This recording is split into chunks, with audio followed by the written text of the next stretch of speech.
Vamos à palavra do Senhor então. Graças ao bom Deus. Eu tenho uma mensagem no Evangelho de Marcos, capítulo 4, verso 35. Marcos, capítulo 4, verso 35. O tema da mensagem é treinados na tempestade.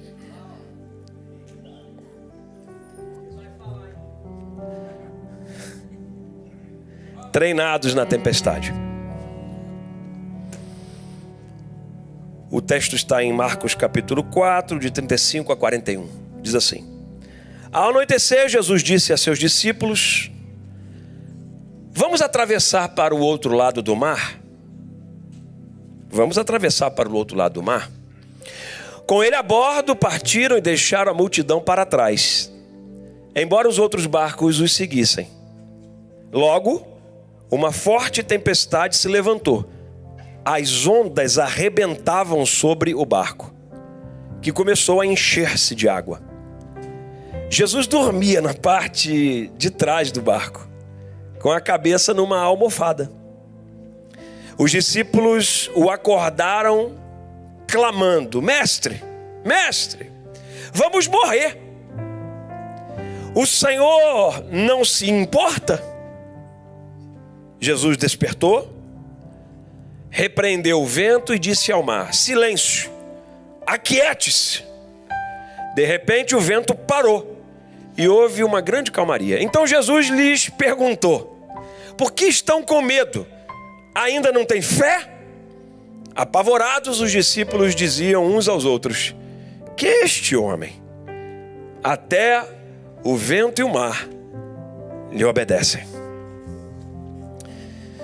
Pai, em nome de Jesus, que a Tua palavra flua no nosso meio e o Teu Espírito Santo provoque as mudanças necessárias em cada coração, no nome de Jesus. Amém. Bom, queridos, eu gosto muito da maneira como Jesus ensina. Jesus estava muito inspirado em Marcos capítulo 4, mas ele estava muito inspirado. Porque ele começa com parábolas e ele fala 4 parábolas. Ele fala a parábola do semeador, ele fala a parábola da lâmpada, a semente que cresce e depois da semente de mostarda. Ele estava muito inspirado. E aí quando chega no fim do capítulo, ele tem que fazer uma viagem. E a viagem que ele vai fazer é de uma banda do mar da Galileia, que alguns chamam de lago de Genezaré. Mar da Galileia não é um mar, é um lago, mas ele é tão grande que parece um mar. Porque você vê lá muito distante, você não consegue nem ver direito a outra margem. Então é um mar para quem olha. Jesus resolve passar de uma banda para outra, de uma margem para outra. Ele vai na direção de Gadara, porque no capítulo 5 é a hora que ele encontra a região de Gadara. E Gadara é onde acontece um fato muito conhecido, que é a expulsão dos demônios daquele jovem gadareno que ficava nos sepulcros. Jesus está indo para uma região que é árabe-semita, é uma região misturada de gentios, não é uma região pura de judeus. Jesus estava indo para uma missão muito importante, sua viagem era uma viagem importante. Ele estava indo na direção de algo importante. Eu preciso levar o evangelho do reino para aqueles que estão do outro lado da margem. Eu preciso falar com os gentios, porque eles não são judeus, essencialmente judeus. Eles são misturados e eu preciso ir lá. Então eu vou atravessar. Discípulos, preparem o barco, nós vamos atravessar. E entramos no barco todos nós juntos. E aí aparece uma tempestade quando eles estão no percurso. Porque, gente, tempestade nunca anuncia sua chegada, a tempestade chega. Hoje nós temos recursos tecnológicos que mostram quando há uma alteração meteorológica, e aí a gente consegue enxergar que uma tempestade está chegando. Mas você sabia que mesmo com todos esses aparatos tecnológicos, às vezes nós somos surpreendidos por tempestades que não esperávamos a intensidade dela? Porque elas podem chegar e você vê anunciado uma tempestade, mas quando ela chega de fato e você vê, rapaz, é muito maior do que eu imaginei, com ventos muito fortes, mas não era para ser assim, mas está sendo. Pois é, porque as tempestades não costumam dizer como elas vão chegar, do jeito que elas vão chegar, elas só chegam. As tempestades na vida, elas só chegam, elas aparecem. E é sobre isso que eu quero ministrar nessa manhã e quero ensinar para você algumas lições. A primeira lição coloca na tela. A primeira lição que eu aprendo nesse texto, eu vou dar uma desconstruída em algumas ideias a respeito do texto de Marcos, capítulo 4, porque muita gente se fixa ou fixa os olhos ou o entendimento no fato de que Jesus parou a tempestade, acalmou o mar, mas você sabia que isso não era o mais importante?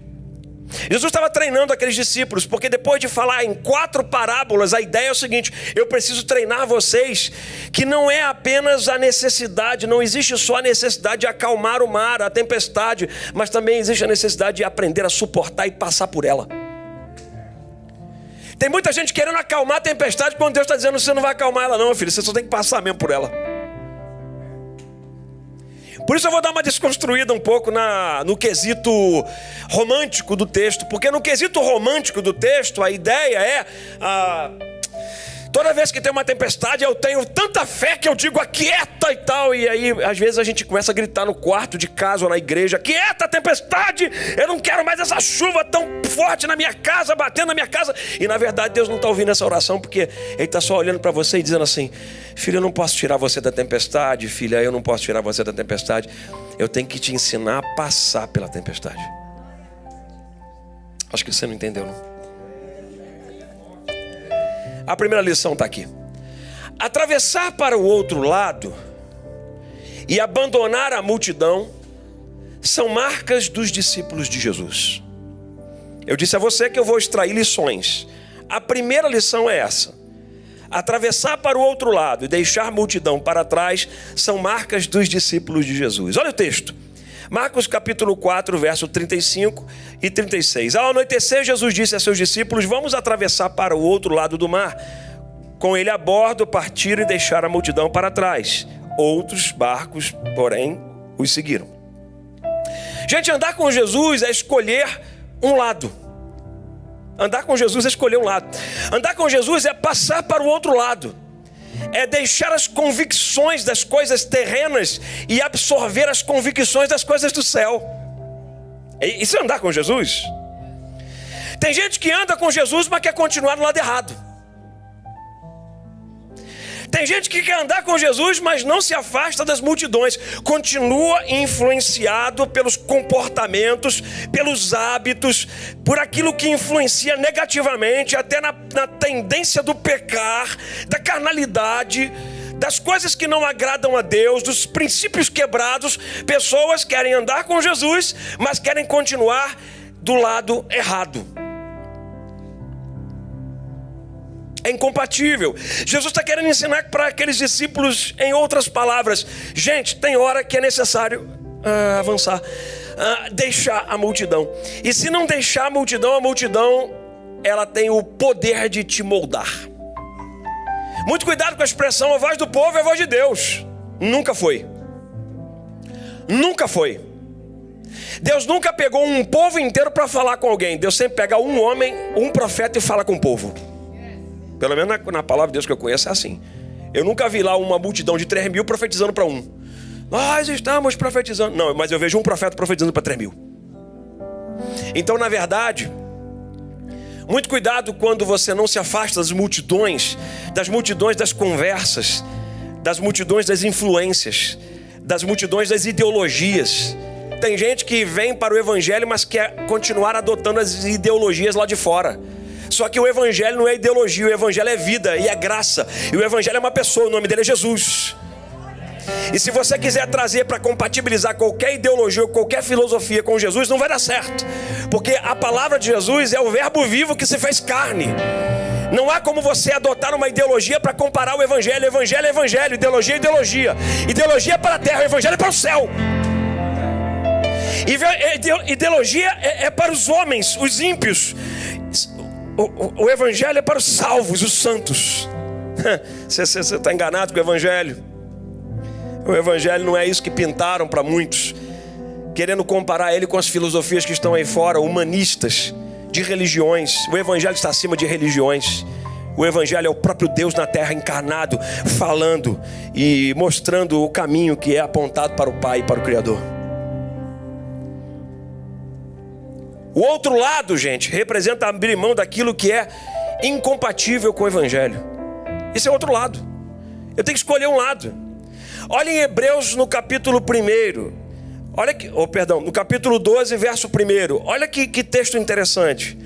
Escute, pode ser que não coloque na tela, não tem problema. Hebreus capítulo 12, verso 1. Portanto, uma vez que estamos rodeados de tão grande multidão de testemunhas, livremo-nos de todo o peso que nos torna vagarosos e do pecado que nos atrapalha.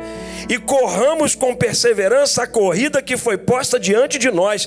O que a Bíblia está dizendo? Para quem anda no evangelho, não pode mais ficar compatível com as coisas desta terra, com o peso vergonhoso, vagaroso do pecado que atrapalha, mas deve seguir na direção do reino. O apóstolo Paulo, e esse aqui eu queria que colocasse na tela, Efésios capítulo 4, 17 a 32. Efésios capítulo 4, 17 a 32. Olha que texto interessante. Efésios capítulo 4, 17 a 32. É um texto longo, mas eu vou ler, eu faço questão de ler. Assim eu lhes digo com a autoridade do Senhor: não vivam mais como os gentios, levados por pensamentos vazios e inúteis. Porque quem está no evangelho está incompatível com a multidão e tem que passar para o outro lado. Senão a gente continua misturado, e a gente não foi feito para se misturar, a gente foi feito para fazer a diferença. É sal e luz. A mente deles está mergulhada na escuridão. Andam sem rumo, alienados na vida que Deus dá, da vida que Deus dá, pois são ignorantes e endureceram o coração para ele. Tornam-se insensíveis, vivem em função dos prazeres sensuais e praticam avidamente toda espécie de impureza.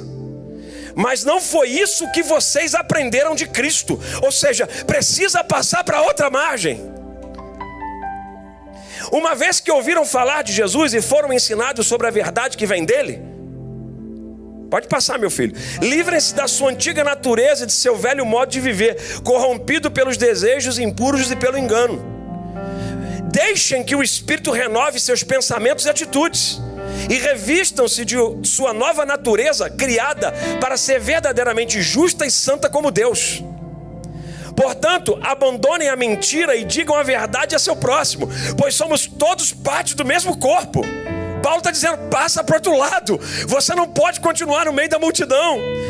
E não pequem ao permitir que a ira os controle. Acalmem a ira antes que o sol se ponha, pois ela cria oportunidades para o diabo. Quem é ladrão, para de roubar. Vai para o outro lado. Em vez disso, use as mãos para trabalhar com empenho e honestidade, e assim ajudar generosamente os necessitados. Evitem o linguajar sujo e insultante. Que todas as suas palavras sejam boas e úteis, a fim de dar ânimo àqueles que as ouvirem. Não entristeçam o Espírito Santo de Deus, o selo que Ele colocou sobre vocês para o dia em que nos resgatará como sua propriedade. Livrem-se de toda amargura, raiva, ira, das palavras ásperas e da calúnia e de todo tipo de maldade.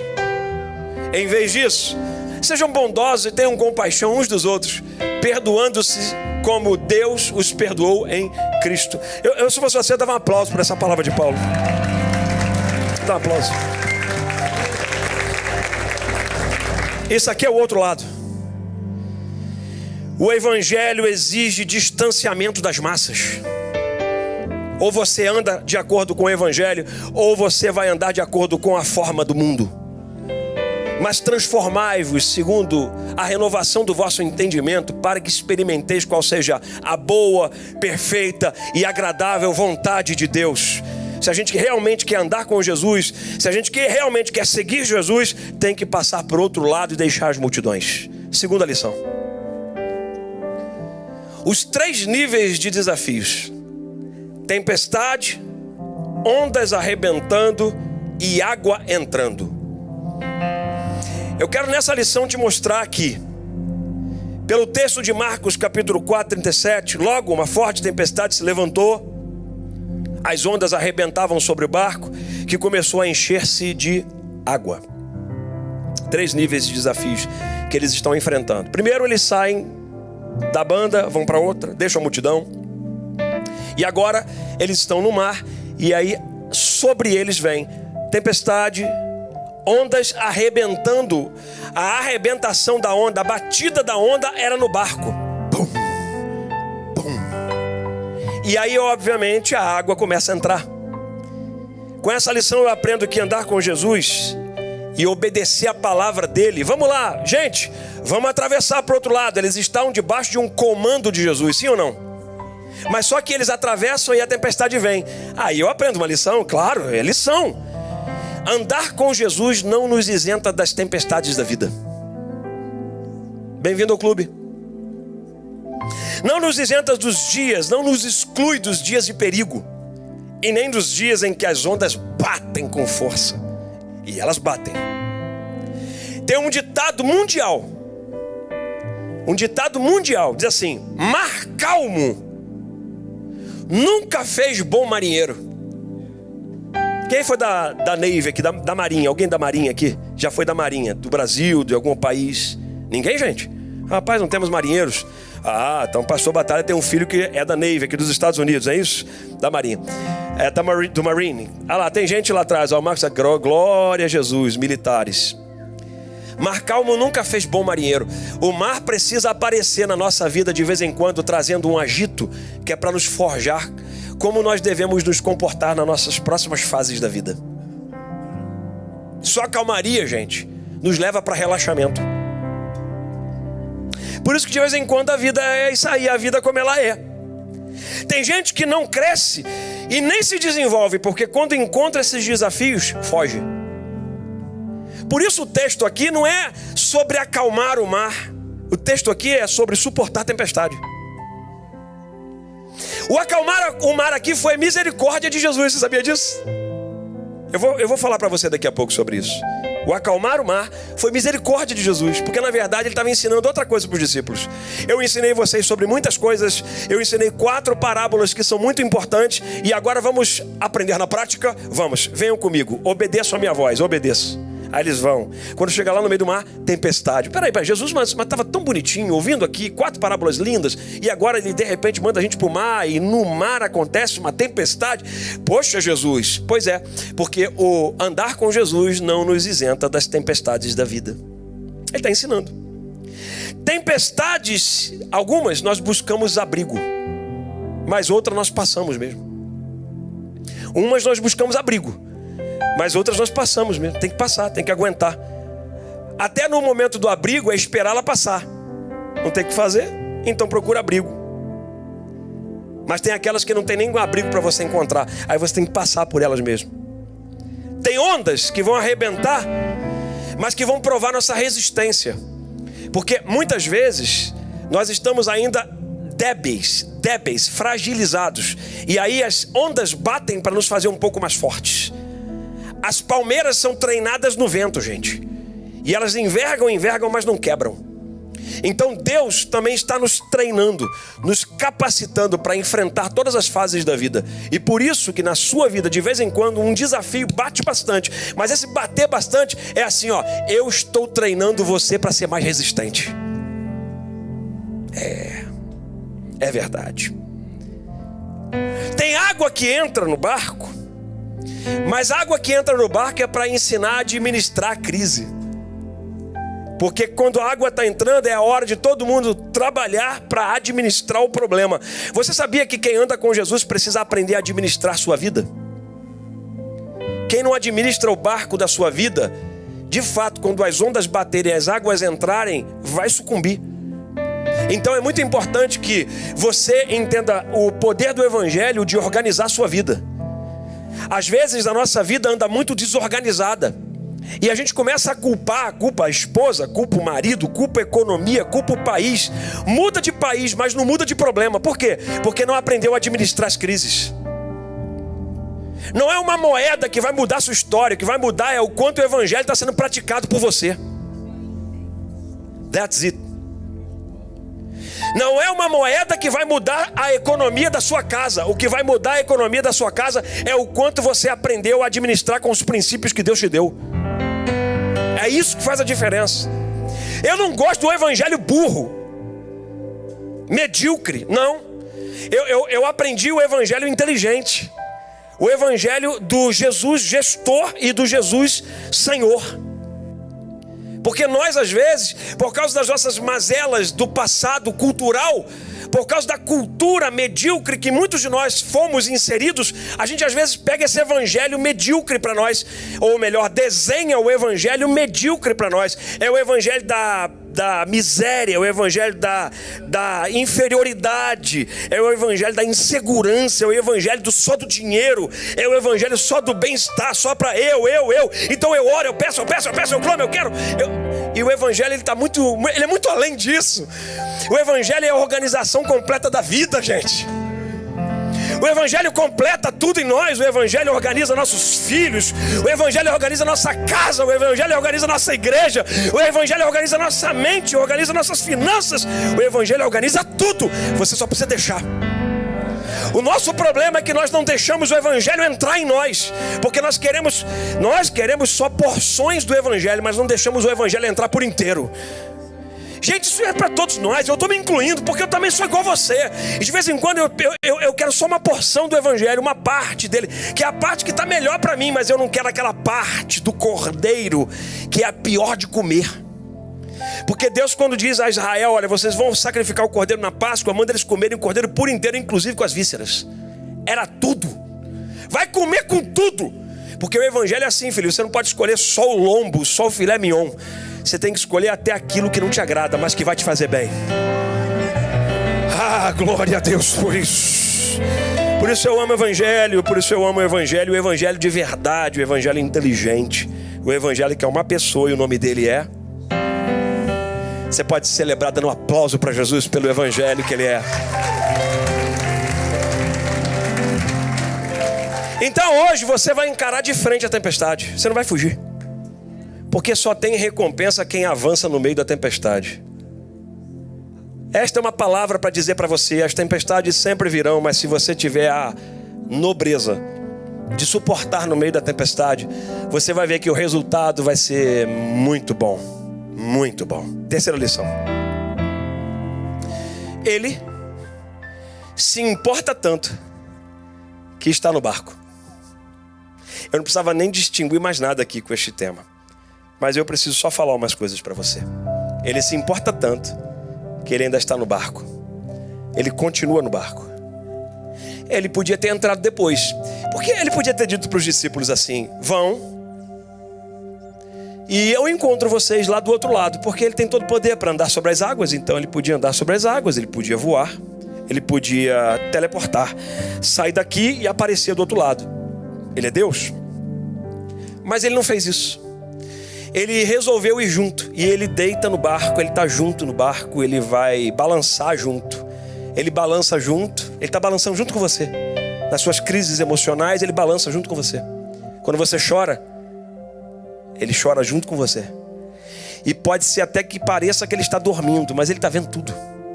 Porque ele é o único que consegue parecer que está dormindo, mas que nunca dorme. Na verdade, esse é o texto que contraria, porque aí a humanidade é 100% homem. Mas a Bíblia diz assim: o Deus, o Senhor que nós servimos, ele nunca dorme. Então ali é o dormindo, não dormindo. Aí eu me lembro de um texto que diz assim: eu dormia, de Cantar de Salomão. Eu dormia, mas o meu coração velava. Eu dormia, mas estava acordado.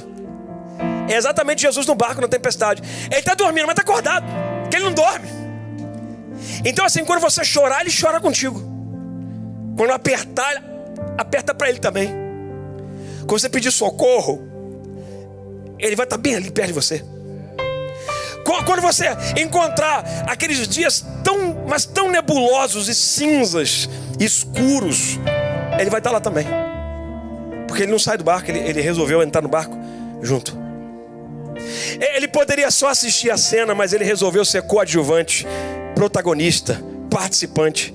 Ele resolveu ser tudo. Ele escolheu passar junto com você a tempestade. Ele podia dizer: vou deixar a tempestade para você e quando terminar eu volto, tá, filho? Mas não. Ele resolve passar ela junto com você. Ele já sabia que a tempestade chegaria, sim ou não? Ele já sabia.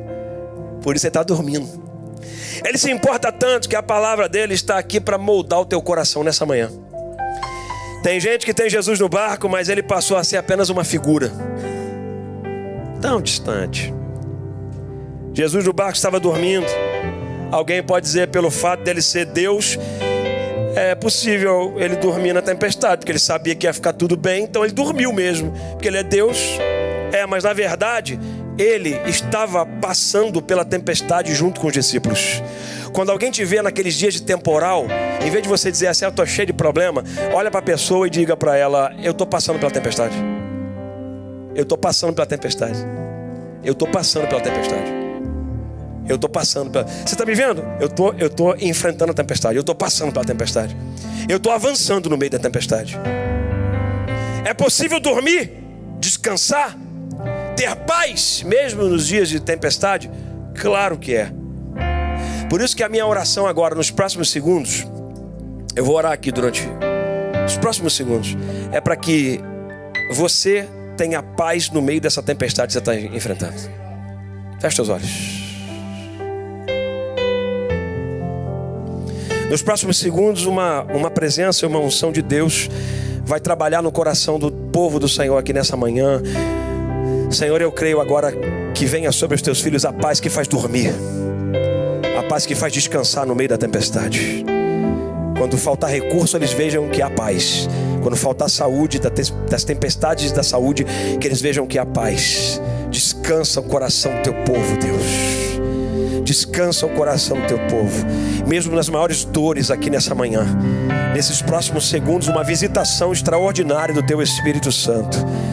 Vem sobre nós. E venha com paz para enxugar o choro. O choro da noite, o choro escondido. O choro das dores.